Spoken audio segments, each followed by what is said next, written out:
If you want to see the humiliating future of the Russian army, do not look at their tanks. Look at their golf carts.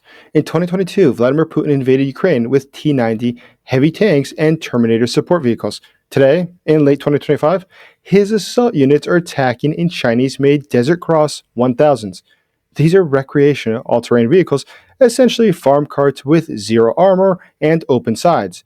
They were designed for hunters and farmers, not for storming trench lines, and definitely not under artillery fire.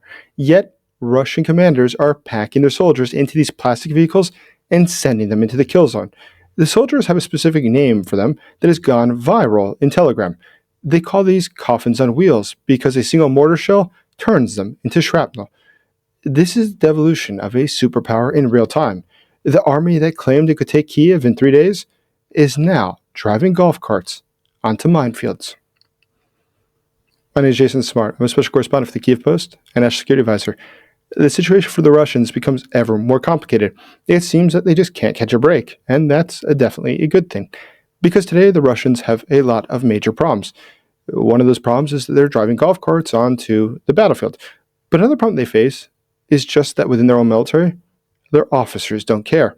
Some have often wondered why is it they try to attack the same positions every day, assaulting them and losing more than 80% of the soldiers every single time. Why don't they try other tactics, other strategies, other approaches? The answer is simple. Today, the officers just don't care. They understand that they have to assault the positions perhaps 3 times a day, and so they schedule it at 10 a.m., at 1 p.m., and at 3 p.m. And once all their soldiers and their commander are dead, they go home for the day. That's how the Russian military operates. It is not an exaggeration. But that's also why they're failing to make any sort of significant gains. Think about Pokrovsk. We've been talking about Pokrovsk for a number of weeks now. Russia said that Pokrovsk was taken already about a month ago. But Pokrovsk is still not taken. Why is it that today, over 1,300 days in this war, Russia's 3-day special military operation cannot claim that it's taken Kiev? It can claim that it's close to taking Pokrovsk. Almost. Maybe. Soon. We hope. The fact is, they are not making significant gains. Russia today is in a desperate situation. In fact, statistically, they are losing between 170 and 180 soldiers for every square kilometer that they take. Now imagine those incredible losses. And it becomes more incredible when you consider the rest of Donbass. For Russia to take that, they would probably lose another 1.25 million to 2 million soldiers killed or injured. And that's why today, Ukraine is not willing to part with those parts of Donbass, those parts that are not under occupation. Because one, they're very well defended, but they're also the lifeline to eastern Ukraine. But more than that, Russia doesn't have the capacity to take them. Russia today doesn't have the capacity to defeat Ukraine. That is very clear. But let's dive into it. Let's look at what's really going on here. But as always, I ask you just one small favor. Help us get the truth during this critical time for Ukraine, when its peace is being decided, whether it be a just peace, that more people need to know the truth on the ground. What's actually happening here in Ukraine and what's happening in Russia. The press, unfortunately, rarely talks about the truth of what's happening inside of Russia, a country that I've spent my life studying. And as you know, the Putin regime was actually the topic for both my master's and PhD dissertations. The way you can help is very simple. Please like this video, subscribe to this channel, and consider becoming a channel member today. And one last thing. A lot of you have donated for the Ukrainian soldiers to get life-saving drones, and they themselves would like to thank you. Dear partners at United Unmanned Systems and Jason J. Smart, we are the soldiers of the 67th Mechanized Brigade Air Defense Unit, speaking directly to you to express our profound gratitude. We have just received the latest shipment of 22 absolutely crucial air defense drones. These drones are not just equipment, they are indispensable assets in our daily mission.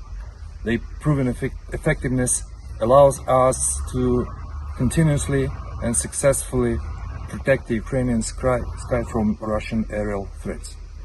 Thank you for your unwavering support. Your commitment saves lives and helps secure our freedom. Glory to Ukraine! Slava Ukraini! Героям слава! Thank you all who have donated. Please do see the first pinned comment below of how you too can make a donation to get the drones this Christmas season for the Ukrainian soldiers so that they too can return home soon, we hope, to their families.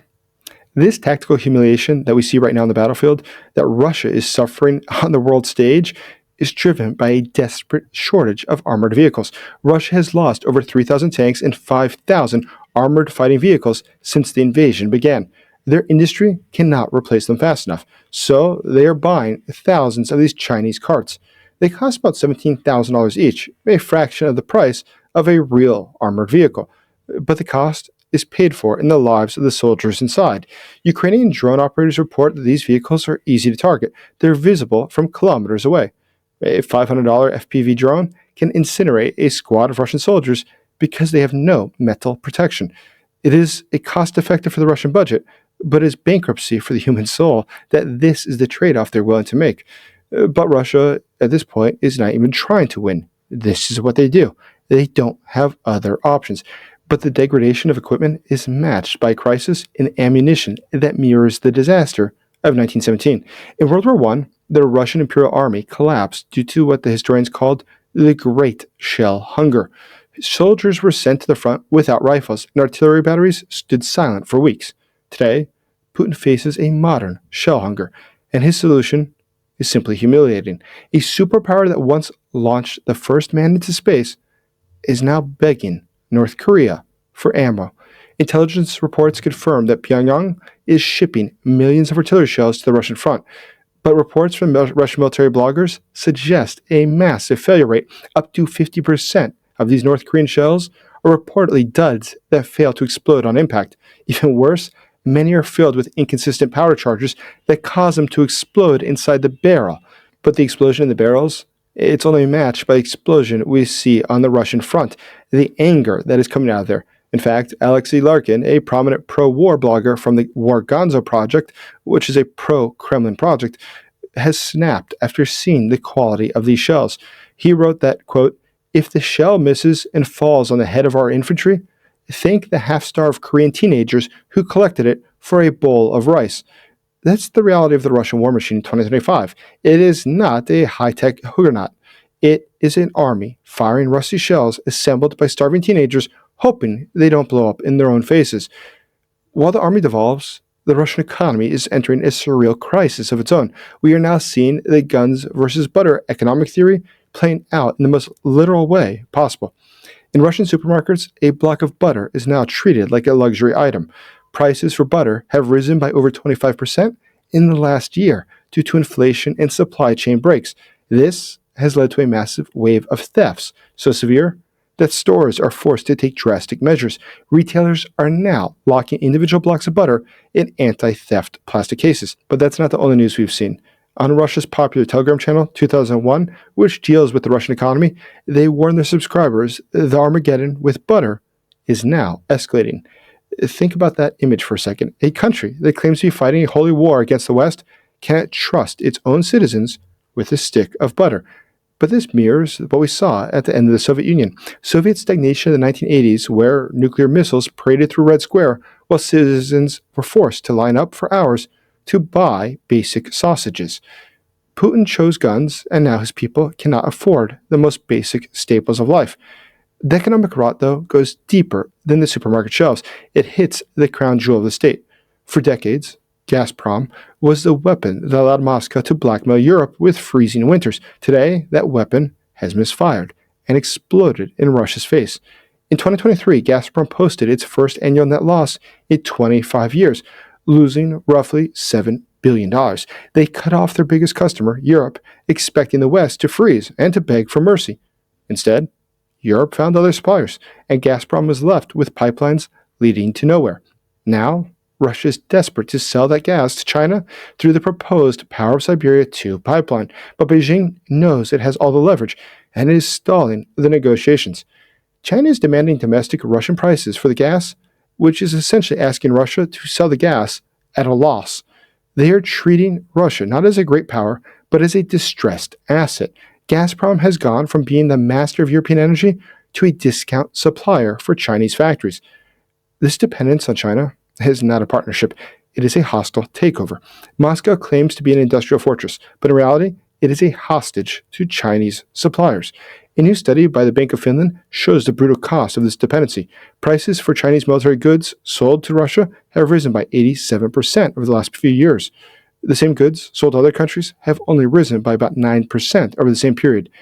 That means that the Kremlin is paying almost double for critical components like microchips and ball bearings.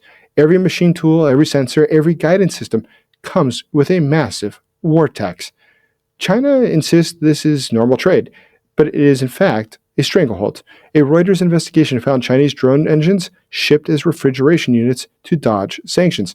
These engines power the drones attacking Ukrainian cities, but their inflated price drains the Russian budget. And while the economy bleeds, the drone war continues to systematically destroy what is left. Ukrainian analysts recently reviewed a full week of official Russian air defense reports. Even using Russia's own numbers, the scale of the drone war is simply staggering. Over 7 days, Russia reported launching 1,311 attack drones at Ukraine. But in that same period, they admitted Ukrainian defenses shot down 881 of them. But if you remove one massive combined strike on November 25th, the picture becomes far more clear. Without that one night, Russian launches dropped to only about 847 for the entire week. Meanwhile, analysts estimate that Ukraine is landing 71 deep strike drones on Russian targets every single day. In Saratov, residents reported loud explosions around 1 a.m. It forced the nearby airport to close. Near the Ingalls bomber base, drones are hitting the infrastructure that launches nuclear-capable airplanes. In Rostov, energy sites and industrial zones are burning, crippling the logistics needs of the front. The collapse on land and in the economy is something that we are seeing across Russia. It's not something new, it's something that's ongoing. But the most incredible part is how much worse it is getting. Just put it all together. You see a system that is in full liquidation. On the front, Russia trades tanks for golf carts and begs North Korea for rusty shells. In the economy, it pays an 87% premium to China and locks up butter in security cases. In the energy sector, its national champion, Gazprom, is posting historic losses. This is not sustainable. Empires do not always fall with a single bang. Sometimes they fall like this, a long, grinding collapse of value. The golf cart burning in a minefield and the butter locked in a plastic box are the same story. They describe a superpower that has bankrupted itself to death. Thank you for watching. Please like this video, please subscribe to this channel, and consider becoming a channel member today. And at the end, when it comes up on the screen, an option to click another video, please do click the other video. It really, really helps us with algorithms. As always, thank you for supporting Ukraine.